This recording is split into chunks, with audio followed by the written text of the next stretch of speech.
देखिए, supreme court अगर कुछ युवाओं के हित में कर रही है तो हम वेलकम करते हैं ऐसे ऑर्डर्स को या जजमेंट्स को। लेकिन सुप्रीम कोर्ट जो कर रही है वो अपने तरीके से कर रही है, अपने आइडिया के हिसाब से कर रही है, वो करते रहे। हम लोग ग्राउंड पे थे बहुत टाइम से, हम लोगों की कुछ डिमांड्स थी एंड वो डिमांड्स पूरे होने चाहिए, वो सबसे इम्पॉर्टेंट बात है। हमारा जो एक जो की डिमांड था वो था कि एफआईआर सारे विड्रॉ होंगे सारे प्रोटेस्टर्स के खिलाफ, एंड फ्यूचर में भी कोई ऐसे एक्शन, रिटेलिएटरी मेजर, कोई भी एक्शन सरकार नहीं लेगी किसी भी प्रोटेस्टर के खिलाफ। अगर एंड ये लिखित में जो रिटर्न गारंटी होना चाहिए वो आ जाना चाहिए आज तक, मतलब कि ट्यूसडे तक आ जाना चाहिए। तो जितने भी सारे डिटेनीज थे, अरेस्टीज थे, उन सबको फ्री करना चाहिए, ये हमारा एक मुख्य डिमांड था। अब अगर उस पे हम लोगों ने ये नहीं बोला कि कोई माइनर है तो तभी आप उसको रिलीज करिए, या किसी के ऊपर पहले से एफआईआर है तो उनको मत रिलीज करिए, ये सब हमारा कोई डिमांड नहीं था। एंड सरकार को भी समझना चाहिए कि हमारा जो डिमांड है वो जैसा गारंटी दिया था, जैसे देश के सामने उस प्रेस कॉन्फ्रेंस में दोनों मिनिस्टर्स ने गवर्नमेंट ऑफ इंडिया के बिहाफ पे जो एग्री किया था, वैसे ही डिमांड आपको रखना पड़ेगा।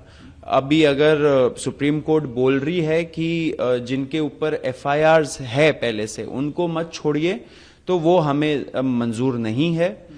हमारा जो डिमांड है वो क्लियर है एंड उसी के हिसाब से होना चाहिए, क्योंकि उसी चीज पे एग्रीमेंट भी हुई थी। क्योंकि आपने अभी मेंशन किया कि आज ट्यूसडे तक वो आ जाना चाहिए था, जो बातचीत वाला था, तो अभी उसमें कुछ वेट आप कर रहे हैं या एक्सपेक्ट कर रहे हैं कि आज आ ही जाएगा, और उसको लेकर थोड़ा सा? देखिए, कल हमें बहुत सारे पैनिक रिपोर्ट्स मिल रहे थे, स्पेशली बिहार से, कि बहुत सारे बच्चों को डिटेन किया जा रहा है, अरेस्ट किया जा रहा है, जेल भेजा जा रहा है। तो इसके वजह से हमें लगा कि शायद सरकार अपने गारंटीज पे अमल नहीं करेगी। इससे हम लोगों ने कल शाम को एक प्रेस कॉन्फ्रेंस भी किया एंड उसमें हमने ऐलान किया कि अगर सरकार अपना जो उन्होंने जबान दिया है वो नहीं रखती है तो हम फोर्स हो जाएंगे फिर से एक बड़ा प्रोटेस्ट कॉल करने का दिल्ली में। तो फिर क्या हुआ कि कुछ घंटे बाद सरकार के जो रिप्रेजेंटेटिव्स है उन्होंने रीच आउट किया, उन्होंने बोला कि बातचीत करनी है, तो हम मिले, रात 10 बजे मिले, 1 बजे तक वो मीटिंग चली एंड उसमें यही डिसाइड हो रहा था कि क्या कैसे रिलीज होंगे, कौन कौन गवर्नमेंट्स ऐसे गारंटी रिटर्न गारंटी वो लोग नोटिफिकेशन निकालेंगे। आपने देखा कि बिहार ने भी निकाला, असम ने भी निकाला, तो हम लोग उसी चीज पे चर्चा कर रहे थे कौन कौन से ऐसे स्टेट गवर्नमेंट्स होंगे जो निकालेंगे एंड क्या लैंग्वेज यूज होना चाहिए उसमें, क्योंकि हमें यही आशंका थी कि अगर हम लोग कुछ केवियट डाले या कंडीशंस डाले कि पहले के एफआईआर्स नहीं होने चाहिए या पीसफुल प्रोटेस्ट, मतलब कि पीसफुल वर्ड यूज किया, तो फिर पुलिस के पास पूरे पावर्स आ जाएंगे कि किसी को भी जो वो पसंद नहीं करते उसको नॉन पीसफुल प्रोटेस्टर बोल देंगे। तो हमने बोला कि सारे प्रोटेस्टर्स जो भी इस मूवमेंट में जुड़े थे उनके खिलाफ कोई एफआईआर नहीं होना चाहिए, एफआईआर विड्रॉ होने चाहिए, फ्यूचर में भी कोई एक्शन नहीं होना चाहिए। इसलिए मैं बोल रहा था, अभी हम लोग वेट कर रहे हैं, आज ट्यूसडे है, आज डेडलाइन है। सरकार जितना मुझे लगता है कि अमल तो करना चाहिए सरकार को, हम लोग अभी भी वेट कर रहे हैं फाइनल जो नोटिफिकेशन है इन सारे स्टेट से, एंड दिल्ली पुलिस जो एलजी है वो निकालेंगे एंड सेंट्रल गवर्नमेंट के जो एजेंसीज है सारे, उसके लिए भी सेंट्रल गवर्नमेंट एक नोटिफिकेशन निकालेगी। तो हम लोग अभी वेट कर रहे हैं इस चीज का एंड आशा है कि वो करेंगे। लेकिन इसीलिए मैं बोल रहा हूं कि सुप्रीम कोर्ट अगर कुछ कंडीशंस डाल रहा है तो वो हमें मंजूर नहीं है।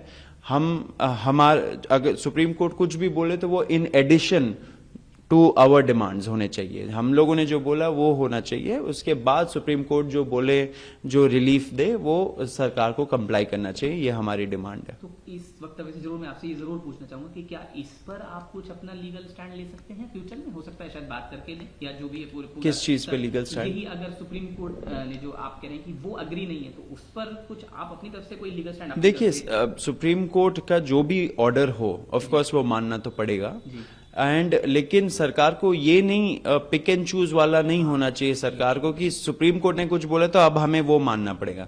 जो आपने अश्योरेंस और गारंटी दिया देश भर के सामने, युवाओं को, सारे प्रेस के सामने, वो सबसे पहले आप निभाओगे, उसके बाद जो भी सुप्रीम कोर्ट बोले, जो भी कुछ रिलीफ या ऑर्डर दे, वो फिर आप मानोगे।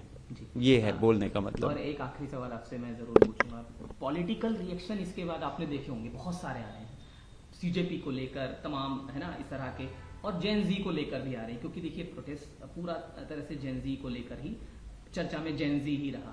कंगना रनौत है एक्ट्रेस और साथ साथ पॉलिटिशियन है, बीजेपी की सांसद हैं, उन्होंने जेन जी को लेकर ये कहा है कि जेन जी का मतलब जो है जनरेशन गटर, ये सब उन्होंने कहा है, प्रधानमंत्री को गाली देने वाला कहा है। तो अगर आप इस पर कोई प्रतिक्रिया देना चाहें, क्या कहेंगे इस तरह की? अगर देखिए, कंगना रनौत जी को अब उनके पार्टी वाले ही ज्यादा नहीं पूछते हैं, ज्यादा सीरियसली नहीं लेते हैं उनको, तो हम लोग भी क्यों सीरियसली ले? मुझे नहीं लगता जेन जी में या जेन अल्फा में या कोई भी यंगर जनरेशन में उनको सीरियसली कोई लेता है या उनकी बात सुनता है।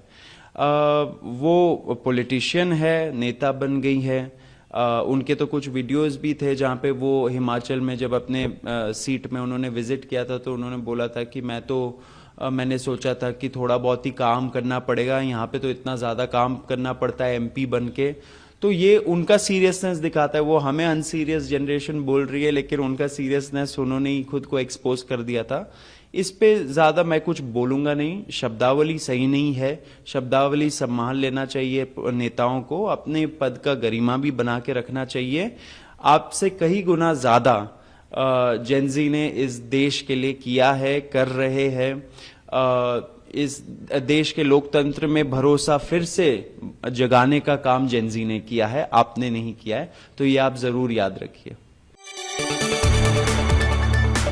കൂടുതൽ വാർത്തകൾക്ക് news 18 Keralam YouTube channel subscribe ചെയ്യുക.